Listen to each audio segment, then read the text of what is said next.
রোজ রাত্রিবেলা খাওয়া দাওয়ার পরে ছাদে ওঠাটা আমার বাঞ্ছনীয়, কারণ একবার দেখতে যাই যে গাছগুলো কেমন আছে। কিন্তু আজকে যাওয়ার কারণটা আলাদা, যেহেতু লাগাতার দুদিন ধরে বৃষ্টি হচ্ছে, টবগুলোকে আমি এইভাবে উল্টে এসেছিলাম যাতে শিকড় না পচে যায় এবং জল না ধরে।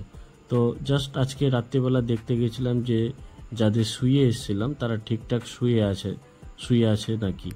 তো যাই হোক, গিয়ে দেখলাম, ভালোই লাগলো। বেশ সমস্ত গাছ সুন্দরভাবে নিজের মতো করে শুয়ে আছে, কোনো গাছের গোড়ায়।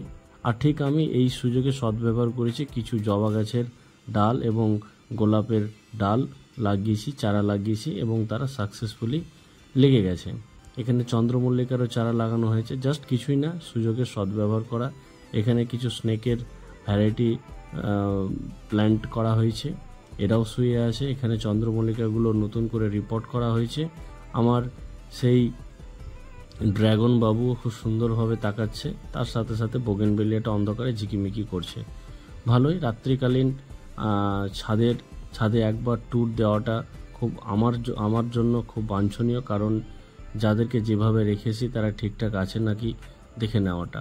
একটা সুন্দর অপরাজিতা রয়েছে, জাস্ট হোয়াইটের ওপরে কিছু বেগুনি কালারের ছিটে ফোটা দাগ।